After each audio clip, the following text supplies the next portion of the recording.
எல்லாருக்கும் வணக்கம். இந்த வீடியோ பதிவு எதுக்குன்னா, ஒரு 2 முக்கியமான விஷயத்த உங்ககிட்ட தெளிவுபடுத்துறதுக்காக தான்.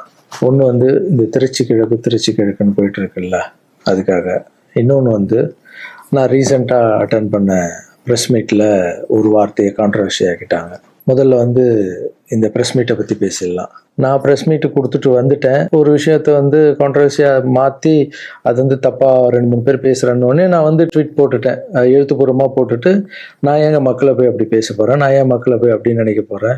தெரு நாயிலிருந்து வீடு வரைக்கும் புரிதலை பற்றி பேசணும்னு நினச்சேன். நான் பாட்டு ட்வீட் போட்டு எழுத்துப்பூர்வமாக போட்டுட்டு நான் ஷூட்டிங் போயிட்டேன். ஷூட்டிங் பண்ணிகிட்டே இருக்கோம். 2 நாளுக்கு அப்புறம் பார்த்தீங்கன்னா ஃப்ரெண்ட்ஸ் எல்லாம் ஃபோனு, நண்பா நீ இதுக்கு ஒரு வீடியோ போட்டால் நல்லாயிருக்கும், எல்லாம் தப்பாக புரிஞ்சிட்டு இருக்காங்க, ஒரு சிலர் இதை அட்வான்டேஜாக எடுத்துக்கின்னு உன்னை பற்றி தப்பாக பேசிகிட்டு இருக்காங்க அப்படின்னா, இப்போ அதான் ஒரு தடவை ட்வீட் போட்டுட்டான்ல, விட்டு நம்ம அதுக்கு போய் சும்மா பேசிகிட்டு இருக்கக்கூடாது. தப்பு நம்ம பண்ணால் பரவாயில்ல, நம்ம தான் பண்ணலையே அப்படின்னு விட்டாச்சு. அதுக்கப்புறம் என்னுடைய ட்ரஸ்ட் குழந்தைங்கள்லாம் ஃபோன் போட்டு, நம்ம படிக்க வச்ச குழந்தைங்க அங்கங்கே வேலை பண்ணிட்டு இருக்காங்கல்ல, அங்கிள் நீங்கள் இதுக்காக ஒரு வீடியோ போடுங்க ப்ளீஸ், இது ரொம்ப தப்பாக போயிட்டுருக்கு அப்படின்லாம் பேசினாங்க. என்னடா இது எல்லாம் அப்படி சொல்கிறாங்களே அப்படின்னு பார்க்கும்போது, வீட்டுக்கு போனால் வீட்டில் அம்மாவும் அப்செட்டில் இருக்காங்க. இதுக்கு தான் நான் ஒன்று அரசியலுக்கு போவானே. நான் ஐயோ இது ஏதோ ரொம்ப தப்பாக இருக்குது போல், ஃப்ரெண்ட்ஸுங்கிட்ட எல்லாம் கேட்டு பார்த்தா நம்ம சொன்ன எண்ணங்கள் வேற, இவங்க தப்பாக பேசிட்டு இருக்காங்க, அதுவும் ரொம்ப தப்பா இருக்கு அப்படின்னும் போது, எனக்கு ரொம்ப க்ளோஸான ஒரு பையன் ஒருத்தர் இருக்காரு என்னுடைய ட்ரஸ்ட்ல. அவர் பேர் ராஜகோபால். அவர் ஒரே ஃபோன்ல, அங்கிள் நீங்க இதுக்கு ஒரு ட்வீட் போட்டு ஆகணும், நீங்க அந்த ராஜகோபால் யாருன்னு நான் உங்களுக்கு இன்ட்ரடியூஸ் பண்ண போறேன். இது வரைக்கும் நான் பசங்களை டான்ஸ் ஆட வைக்கிறாருன்னு மேலோட்டமாக பார்த்துருக்கீங்க, பசங்களை படிக்க வச்சிருக்காங்கன்னு மேலோட்டமாக பார்த்துருக்கீங்க. அவங்க ஹாப்பியாக இருக்காங்க, இவங்க டான்ஸ் ஆடுறாங்க, இவங்களை படிக்க வைக்கிறாங்க, மாஸ்டர் பர்த்டே கேக் வெட்டுறாரு, இது மட்டும் தானே பார்த்துருக்கீங்க. ஒவ்வொரு வாழ்க்கையிலும் எவ்வளோ கஷ்டம் இருக்குது, அவங்கள நான் எவ்வளோ கஷ்டப்பட்டு வளர்த்தேன் அப்படின்றதெல்லாம் அப்போல்லாம் ரீல்லாம் இல்லை. இப்போ சொல்கிறேன், ஒரே ஒரு பையனுடைய அவர் எப்படி சேர்ந்தாரு, அவருடைய கஷ்டம் என்ன, நான் எவ்வளோ கஷ்டப்பட்டேன், அவர் இப்போ எந்த நிலைமையில் இருக்காரு, எந்த நிலைமையில் இருந்தாலும் நான் அவர் எப்படி விடாமல் இருக்கேன்றதை அந்த பையனை இன்ட்ரடியூஸ் பண்ணுறவாங்க. இவர் பேர் தான் ராஜகோபால். இந்த வீடியோவில் பேசியே அவனுன்ற முடிவில் வந்திருக்காரு. இவர் நிறைய ஆசைப்பட மாட்டாரு, ஏதாவது ஆசைப்பட்டு கேட்டால் செஞ்சிடணும், எல்லாம் கொஞ்சம் கோவம் வர அவருக்கு. இவர் யாருன்னு முதல்ல நான் சொல்றேன். இவர் சேர்ந்தது 20 வருஷத்துக்கு முன்னாடி என்கிட்ட சேர்ந்தாரு. எப்படி தெரியுமா சேர்ந்தாரு? நைட் நான் படுத்துட்டு இருக்கேன், ஒரு 11 மணிக்கு சொல்றாங்க, கீழே உங்க வீட்டு கீழே யாரோ ஒருத்தர் வெயிட் பண்றாங்க சார், உங்களை பார்க்கணும் அப்படின்னு சொல்றாங்க. இல்லைங்க 11 மணி ஆயிடுச்சு, காலையில் வர சொல்லுங்க. ஒரு சிலர் படிப்புக்கு ஹெல்ப் கேட்டு வருவாங்க, இந்த ஆர்ட் ஆப்ரேஷன் ஹெல்ப் கேட்டு வருவாங்க அப்படின்னு நினைச்சு, சரி படிப்புக்காக தான் வந்திருப்பாங்க நான் நினைச்சுக்கிட்டு காலையில வர சொல்லுங்கன்னு சொல்றேன். இல்ல அப்பா அம்மா இல்லை, யாருமே இல்லை, ஊர்ல இருந்து உங்களை நம்பி வந்துட்டாரா, ஸோ உங்களை பார்க்கணும்னு வெயிட் பண்ணுங்க. கீழே போய் பார்த்ததும் தான். அப்போ இவர் கொஞ்சம் நடப்பார், நல்லா நடப்பார். கொஞ்சம்னா பெண்டாய் நடந்து போய் வர அளவுக்கு இவரால் முடியும். போய் பார்த்தேன், அப்படியே கண்ணில் அப்படியே தண்ணி, அப்படியே கலங்கி என்னை அப்படியே கட்டி பிடிச்சாரு. 20 வருஷத்துக்கு முன்னாடி இவர். ஸோ அந்த அணைப்பிலே எனக்கு ஃபீல் ஆச்சு, இது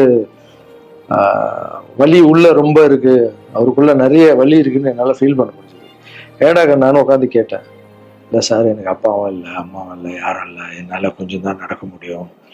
எனக்கு நீங்கள் உங்களை பற்றி கேள்விப்பட்டேன் சார், நான் இங்கேயே உங்கள் கூடவே தங்கிக்கிறேன் சார், உங்களை பற்றிலாம் நான் படிச்சிருக்கேன் சார், எனக்கு அப்பாவா அம்மாவா இருந்து நீங்கள் என்னை பார்க்கணும் சார் அப்படின்னு.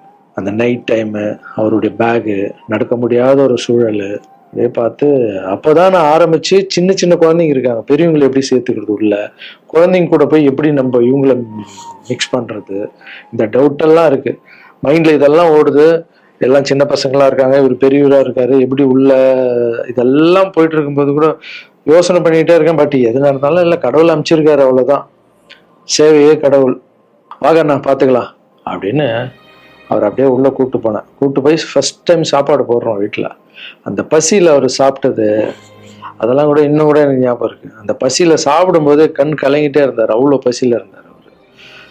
ஸோ இவருக்கு கீழே ஒரு ரூம் கொடுத்து, ஆஃபீஸ்க்கு போகிறதுக்கு முன்னாடி கீழே ஒரு ரூம் கொடுத்து, இவருக்குன்னு ஒரு செப்பரேட் ரூம் கொடுத்து, குழந்தைங்கள்லாம் உள்ளே இருப்பாங்க, இவர் மட்டும் ஆஃபீஸ்க்குள்ளே போகிறதுக்கு முன்னாடி ஒரு ரூம் கொடுத்து இங்கே தங்குங்கன்னொடனே அவர் அழுது எல்லாம் பயங்கர ஹாப்பியாக ஸ்டே ஆகிட்டார். அப்புறம் பாத்தீங்கன்னா அப்படியே காலம் போது என் கூடவே இருக்காரு, ஹாப்பி. எல்லாமே மறுபடியும் இம்ப்ரூவ் ஆயிடுச்சு. ஒரு 3-4 வருஷத்துக்கு அப்புறம் ட்ரஸ்ட்டுக்கு நிறைய பேர் போறது இதெல்லாம் இருந்தது. அப்புறம் ஆஃபீஸ்ல உட்காருவோம்னா இவர் ரூம் பக்கத்திலே இருந்ததால நான் என்ன சொன்னேன்னா, கண்ணா நம்ம ரூம் நம்ம மேலே மாத்திக்கலாம், ஏன்னா ஆஃபீஸ் இருக்கு, உங்களுக்கும் தூங்கணும், டிஸ்டர்ப் ஆகும், நிறைய க்ரௌட் வந்துட்டு போறாங்க அப்படின்னு கேஷுவலா, நம்ம பிள்ளை தானே, நீ மேலே எடுத்துக்கிடா கண்ணா அப்படின்னு சொல்லிட்டு போயிட்டேன். திடீர்னு நைட்டு ஃபோன் வருது, ராஜகோபால் கழுத்தை அறுத்துக்கிட்டாரு, அவருக்கு ரத்தம் ஊத்துதுன்னு. என்னன்னு புரியல. நானும் ஒய்ஃபு எல்லாம் பதறிச்சுட்டு ஓடணும். போய் பார்த்தா ஒரு பிளேட்ல எடுத்து கழுத்தை அறுத்துட்டு இருக்காரு. என்னன்னு ஒர்க்கர்ஸ் கிட்ட கேட்டால் அவங்க சொல்றாங்க, இல்லை நீங்கள் கீழே ரூம்ல இருந்து மேலே மாத்திட்டீங்களா அப்படின்னு. பார்க்கறதுக்கு தான் இவர் விளையாட்டு போல மாதிரி இருப்பாரு, அமைதியா இருப்பாரு, பயங்கர வால் இது. உடனே நைட்டு ஹாஸ்பிட்டலுக்கு அந்த சூழலை கொஞ்சம் நினைச்சு பார்க்கல. இதெல்லாம் இல்லாம நான் நார்மலா நிம்மதியா படம் பண்ணோமா, வந்தோமா, எக்ஸசைஸ் பண்ணுமா, தூங்கணுமா அப்படின்னு நான் இருந்திருக்கலாம்ல. மக்களுக்கு ஏதோ ஒன்று பண்ணணும் தானே.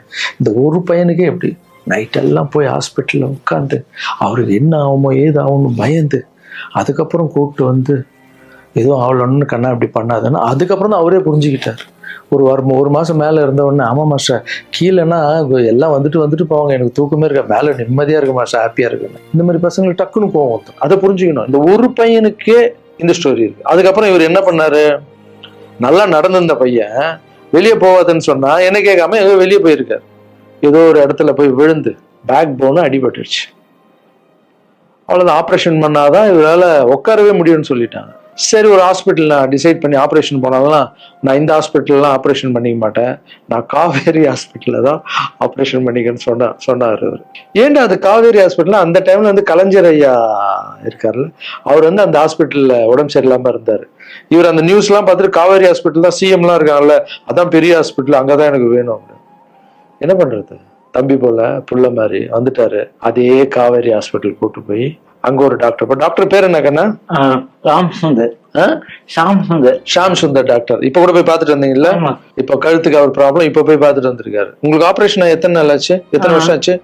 5 வருஷம் ஆச்சு. 5 வருஷம். 5 வருஷத்துக்கு முன்னாடி அந்த காவேரி ஹாஸ்பிட்டலே போய் இவருக்கு ஆபரேஷன் பண்ணி, இதெல்லாம் பப்ளிசிட்டி பண்ணணும்னு சொல்லியிருந்தா கீழே விழுந்தது போட்டிருக்கணும், ஆபரேஷன் டாக்டர் எப்படி பண்றாருன்னு போட்டிருக்கணும். ஆபரேஷனுக்கு அப்புறம் என்ன தெரியுமா நடந்தது, அதுதான் ஆபரேஷனுக்கு அப்புறம் இவரால நடக்க முடியாது, ஒரு ஆளை போட்டு தான் பாத்துக்கணும்னாங்க.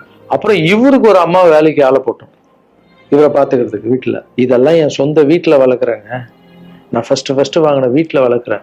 ஆமா, இதெல்லாம் என்ன சர்வீஸ், மக்களுக்காக பண்றது. மக்கள் பணத்தால் தான் நான் நல்லா இருக்கேன்.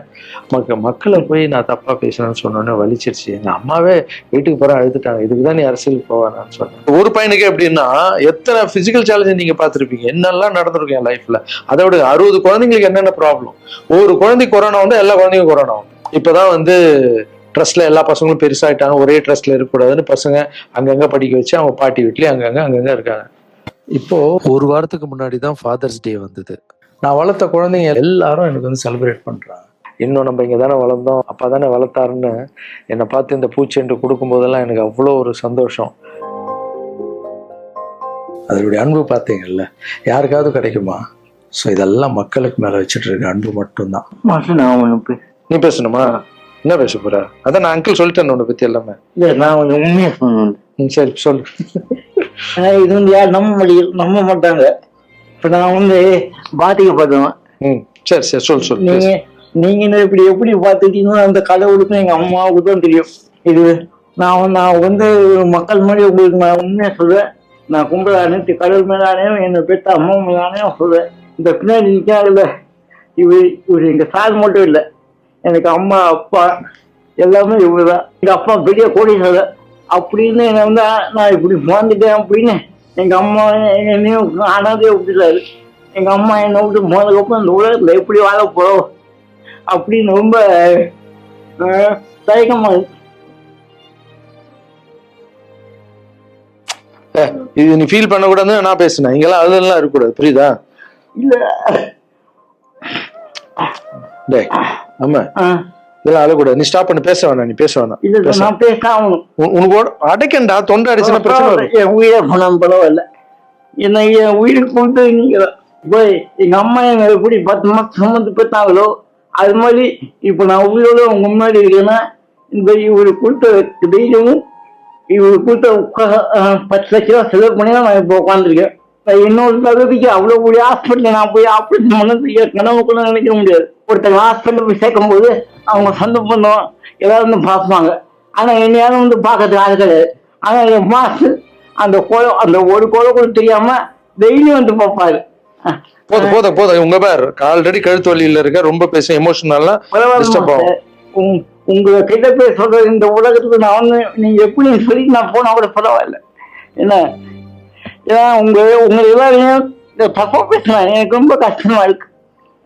சரி அதெல்லாம் புரிஞ்சுப்பாங்க கண்ணா. அதெல்லாம் மக்கள் தப்பா பேசல, தப்பா பேசுற மாதிரி பண்றாங்க. நான் சொந்த வீட்டை கூட எங்களுக்காக கொடுத்துட்டு ஒரு வாழை வீட்டுல போயிருந்தாரு. இந்த காலத்துல அப்படி யாருங்க செய்வா? இந்த ஒரு பையனுடைய வாழ்க்கையில எவ்வளவு கஷ்டங்க. எத்தனை குழந்தைங்க வளர்த்துருப்பேன், எவ்வளவு கஷ்டத்தை பார்த்துருப்பேன். எனக்கு ஒன்னே ஒண்ணு பண்ணுங்க, எங்க அண்ணன் தப்பா பேசியிருக்க மாட்டாரு, யார் என்னதான் சொன்னாலும் அவரு இதை பண்ணியிருக்க மாட்டாருன்ற சப்போர்ட் மட்டும் எனக்கு போதும். ஏன்னா எங்க அம்மாண்ட இவ்வளோ கெஞ்சி எத்தனை வருஷத்துக்கு அப்புறம் அம்மா ப்ளீஸ் ப்ளீஸ்மான்னு சொல்லி விஜய் சார் வந்ததால ஒரு நம்பிக்கை வந்து அம்மா போன்னு சொன்னாங்க. இப்போ இந்த விஷயம் எப்போ ஸ்டார்ட் ஆச்சோ இந்த கான்ட்ரவர்சி, அப்போத்துலேருந்து அம்மா மறுபடியும் பார்த்தியா நான் இதான் சொன்னார். ஏன்னா அம்மாவுக்கு 70 வயசு ஆயிடுச்சுப்பா, அவங்க சொல்லி புரிய வைக்க முடியாது. அம்மா ஒரு சிலர் தான் வீடியோ போடுறான், பொதுமக்களுக்கு ஒன்றுமே இல்லை நம்ப மாட்டாங்கன்னு சொன்னால் கூட அவங்களுக்கு ஒரு மாதிரி இருக்கும். வயசானவங்க அவங்க போய் எழுத்தும் பேச முடியாது. ஏன்னா நிறைய பேர் நான் பார்க்குறேன், இன்னும் எல்லாத்துக்கும் அம்மா அம்மா அம்மா அம்மான்னு. அம்மா தானே சார் எனக்கு என்னுடைய ஃபஸ்ட்டு ரசிகை, எங்கள் அம்மா ஃபஸ்ட்டு குரு, ஃபஸ்ட்டு டீச்சரு, அதுக்கப்புறம் என்னுடைய தெய்வம், என்னுடைய பெஸ்ட்டு ஃப்ரெண்டு, எல்லாமே என் வாழ்க்கையில் தாய் தாங்க. தாய் இல்லைன்னா நான் இல்லவே இல்லைங்க. நான் மட்டும் இல்லைங்க, இந்த உலகத்தில் யாருமே இல்லை. என் தாயுடைய ஆசீர்வாதம்லாம் நான் வந்து இருக்க முடியாது. நான் பேசினா தாயின்னு வரும், அது வரலன்னா தான் தப்பு. நீங்கள் என்ன எல்லாத்துக்கும் தாய் தாய் தாய், நான் அப்படி தான். அப்புறம் இன்னொரு வார்த்தை கூட கேட்குறீங்க, ஏன் வர்றதுன்னா வர வேண்டியதானே, ஏன் மக்கள்கிட்ட போய் கேட்கணும்? மக்கள் திருப்பி மகேஷன் திருப்பின்ட்டு இருக்குல்ல. மற்றவங்களாம் கேட்க மாட்டாங்க, வந்துடுவாங்க. நான் மற்றவங்க கேட்க மாட்டாங்க, நான் கேட்பேன். என் சொந்தத்தை எல்லாரையும் கேட்குறேன். அதுமாரி மக்கள்கிட்ட ஒரு வார்த்தை கேட்டா என்ன தப்பு? ஏன்னா அவங்க தான் என்னை வாழ வச்சாங்க. அவங்க தான் ஒரு வேளை வந்து லாரன்ஸ்னா நீ அரசியலுக்கு வராத, ட்ரஸ்ட் விஷயமே போதும்னு ஒரு வேளை அவங்க நினச்சிருந்தா கேட்குறதுல என்ன தப்பு?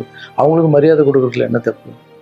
இனிமேல் நான் கேட்டு தான் பண்ணுவேன். 4 பேருக்கு சாப்பாடு போட்டால் அரசியலுக்கு வந்துடலாமா? மாற்றுத்திறனாளிக்கு 2 பேருக்கு டான்ஸ் சொல்லி கொடுத்துட்டா அரசியலுக்கு வந்துடலாமா அப்படின்னு கேட்குறீங்க.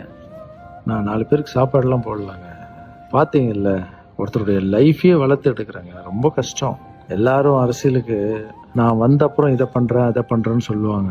ஆனால் நான் பண்ணிட்டு வரேன்னு சொல்கிறேன். இன்னும் வரேன்னு கூட சொல்லல. அதுக்குள்ள அப்படி பேசாதீங்க. 4 பேருக்கு சாப்பாடு போட்டு அரசியலுக்கு வந்துடுறேன். நான் என்னுடைய கஷ்டம் ரொம்ப பெரிய கஷ்டங்க. ரொம்ப வலி இருக்கு எனக்குள்ள. நான் நிஜமாக உழைச்சிருக்கேன். இதெல்லாம் கேட்கும்போது மனசுக்கு ரொம்ப கஷ்டமாக இருக்குது. முன்னாடி ஏதோ பேசிட்டீங்க, இந்த வீடியோ பார்த்தீங்களா, இப்போவாது என் கஷ்டம் புரிஞ்சிருக்கும். இனிமேல் அப்படி யாரும் தப்பாக பேசாதீங்க.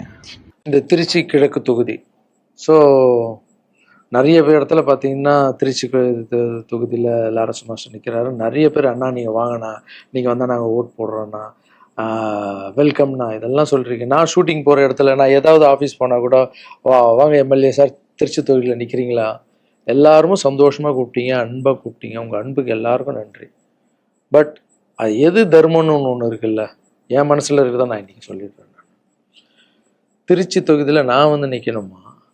இல்லை விஜய் சார் எப்போ ஹீரோ ஆனாரோ அப்போத்துலேருந்து ஒருத்தர் போஸ்ட் ஓட்டியிருப்பார்ல, அதுக்கப்புறம் அவர் அரசியல் ஸ்டார்ட் பண்ண அப்புறம் அந்த அரசியலுக்காக உழைச்சிருப்பாங்கல்ல, அவர் ஆரம்ப ஸ்டேஜ்லேருந்து வந்தவங்களாம் இருப்பாங்க, அவங்க வரணுமா நான் வரணுமா? விஜய் சார் வீட்டில் இன்னும் எத்தனை பேர் திருச்சிக்காக வெயிட் பண்ணிட்டு இருக்காங்களோ நம்மளுக்கு என்ன தெரியும்? அது விஜய் சார் டிசைட் பண்ணணும். விஜய் சார் யார் நிற்க வைக்கிறாங்களோ யார் வேணாலும் ஜெயிப்பாங்க. ஏன்னா விஜய் சார் முகத்துக்கு தானே ஓட்டு விடுது. ஸோ அந்த இடத்துல போய் நான் போய் நிற்கிறதுன்றது அது தர்மமே இல்லைல்ல. யாரோ ஒருத்தர் விதை போடுவாங்க, அங்கே செடி முளைக்கும், அதுக்கு வேலி கட்டுவாங்க, அதை பாதுகாப்பாங்க. ஒரு மரம் ஒன்று வரும், அந்த மரத்தில் ஒரு பழம் வரும். அந்த பழத்தை நான் எடுத்து சாப்பிட்ணுமா, விதை போட்டவங்க சாப்பிட்ணுமா? ஒரு வேளை நம்ம போய் சேரணும்னா எப்படி நம்ம சேரணும்? ஃபஸ்ட்டு உறுப்பினராக போய் சேரணும். உறுப்பினராக சேர்ந்து அந்த கட்சிக்காக 3 வருஷம் உழைக்கணும், 4 வருஷம் உழைக்கணும். கட்சியுடைய எல்லா நலத்திட்டங்களையும் எத்தனை போய் வெளியே சொல்லணும். கடமையை செய் பலனை எதிர்பார்க்காதன்றது தான் என்னுடைய கோட்டை. உழைக்கணும். அப்புறம் கட்சி மேலிடம் பார்த்து சிஎம் பார்த்து நல்லா உழைக்கிறாங்க ஒரு போஸ்ட் கொடுத்தா அந்த போஸ்ட்டில் நம்ம இருந்து என்ன பண்ணணுமோ அதை பண்ணணும். அது தர்மம். நான் ஃபஸ்ட்டு என்னுடைய நிலைப்பாடை சொல்கிறேன். நான் எதுக்கு அரசியல் வந்திருக்கேன், ஏன் வந்திருக்கேன், யார் கூட போக போகிறேன் அப்படின்றத இன்ஃபார்ம் பண்ணுறேன். ஒரே ஒரு விஷயம் அவர்கிட்ட ஹெல்ப் கேட்க போகிறேன், எனக்காக இல்லை. எப்படி நம்ம ஹெல்ப் கேட்க போகிறேன்? கலைஞர் ஐயா இருந்தார், அவர் இருக்கும்போது நான் ஒரு சில குழந்தைங்கிட்ட ஆப்ரேஷனுக்கெல்லாம் ஹெல்ப் கேட்டேன், அவரும் பண்ணார். அதுக்கப்புறம் உதயநிதி ஸ்டாலின் சார், அவர்கிட்ட இப்போதான் லேட்டஸ்ட்டாக ஒரு 2 மாதத்துக்கு முன்னாடி என்னுடைய மாற்றுத்திறனாளி பசங்க மல்லர் கம்பம் கற்றுக்கிட்டாங்க. மல்லர் கம்பம்னா ஒரு கட்டையை வச்சுட்டு அதுக்குள்ளே டான்ஸ் ஆடுறது கஷ்டப்பட்டு கற்றுக்கிட்டாங்க. அவங்களுக்கு ஷோஸ் எல்லாம் வேணும்னு அவர் நம்பர் என்கிட்ட இல்லை, கேட்டு வாங்கி ஒரு வீடியோ அனுப்பிவிட்டேன், அவ்வளோதான். அவர் என்ன பண்ணாருன்னா ஸ்டாலின் சார் சிஎம் சாருக்கு இதை அனுப்பி கேட்டு ஒரு வாரத்தில் சிஎம் சார் முன்னாடி ஆட வச்சுட்டாங்க. ஸோ அவங்கெல்லாம் அப்படி பண்ணியிருக்காங்க. அப்புறம் அன்புமணி ராமதாஸ் சார் பண்ணியிருக்காரு. நிறைய குழந்தைங்க ஆப்ரேஷன், அவர் ஹெல்த் மினிஸ்டராக இருக்கும்போது, நீங்களே நடிகராக இருக்கும்போது நான் ஒரு குழந்தைய கூப்பிட்டு வந்தேன், நீங்களே உங்கள் சொந்த காசு போட்டு ஆப்ரேஷன் பண்ணி அந்த குழந்தைய காப்பாற்றி கொடுத்து, நடிகராக இருக்கும்போதே ஒரு குழந்தைய காப்பாற்றிங்க. இப்போ சிஎம் ஆகிட்டீங்க, தைரியமாக வந்து உரிமையோடு கேட்பேன், ஒரு 1000 குழந்தைங்க பண்ணு. 1000 நீங்கள் நினச்சா என்ன வேணால் பண்ணலாம் உங்கள் மினிஸ்டர்ஸ் கிட்ட சொல்லி. அது உரிமையோடு வந்து நான் போய் கேட்கறதில்ல, நியாயம் இருக்குது. அது சிஎம் பண்ணும்போது அதை வெளியே வந்து சிஎம் எனக்காக என் நண்பர் வந்து இத்தனை ஆப்ரேஷன் பண்ணாரு, இத்தனை குழந்தைங்க இந்த ஹெல்ப் பண்ணாருன்னு அப்போ பெருமையாக சொல்லிக்கலாம். நம்ம அதுக்குன்னு ஃபீல் பண்ணுறாதீங்க. அண்ணன் அரசியலுக்கு வரமாட்டார் போல. திருச்சி கிழக்கில் தான் நிற்கலன்னு சொன்னேன், அதுதான் தர்மம் இல்லைன்னு சொன்னேன், வேற எங்கேயும் நிற்கலன்னு சொல்லல. நிற்போம் பொறுமையாக, அடி மேலே அடி எடுத்து வச்சு அவசரப்பட்டு என்ன இது சீக்கிரம் வாங்கலாம் அப்படின்னு சொல்கிறேன். என்ன காய்கறி கடையாக போய் வாங்குறதுக்கு? இவ்வளோ நாள் நம்ம உழைச்சி காப்பாற்றி வச்ச பேரெல்லாம் ஒருத்தருக்கு போய் சரண்டர் பண்ணிட்டு அவங்களுக்காக உழைக்க போகிறோம்னா அங்கே நம்மளுக்கு சீட்டு வேணாம், எதுவும் வேணாம், மரியாதை. எங்கே நம்மளுக்கு மரியாதை நல்லா கிடைக்குதோ, யார் கூட போய் சேர்ந்தா மக்களுக்கு நல்லது நடக்குமோ எல்லாம் திங்க் பண்ணி அழகாக பண்ணுவோம். ஏதோ ஈஸியாக கிடைக்குதுன்னு எம்எல்ஏ சீட்டில் வந்து உட்காந்துக்கிட்டு இல்லை மினிஸ்டர் சீட்டில் உட்காந்துக்கிட்டு பதவி அனுபவிக்கிறதுக்காக வருவானா, என் சுயநலத்துக்காக வரேன்னா, இல்லை மக்கள் பின்னாடி வந்து நிற்கிறேன், மக்கள் பிரச்சனைக்காக நான் வரேன். மக்கள் பிரச்சனைக்கு வர்றது தானே இங்கே கரெக்டான ஒரு விஷயம். இப்போ ஏதோ ஆசைக்கு ஏதோ கூப்பிடுறாங்க, அப்போ நம்ம போயிட்டு பதவி அனுபவிக்கலான்றது தப்பு இல்லைங்க. அதுதான் என்கிட்ட ஆல்ரெடி இருக்கேன், நான் சந்தோஷமாக தானே இருக்கேன், என்கிட்ட எல்லாமே இருக்கேன். மக்கள் பிரச்சனைக்காக நம்ம வந்து எங்கே போகணும், யார் கூட போகணும், எப்படியாப்பட்ட அரசியலை கையில் எடுத்தால் மக்களுக்கு நல்லது நடக்கும்ன்றத நல்லா திங்க் பண்ணி பொறுமையாக நானே உங்களுக்கு இன்ஃபார்ம் பண்ணுறேன். 2 படம் போயிட்டு எவ்வளோ சீக்கிரம் சொல்ல முடியுமோ நான் உங்களுக்கு சொல்கிறேன். தேங்க்யூ. சர்வீஸ் இஸ் காட் மாற்றம், சேவையே கடும். பாய்.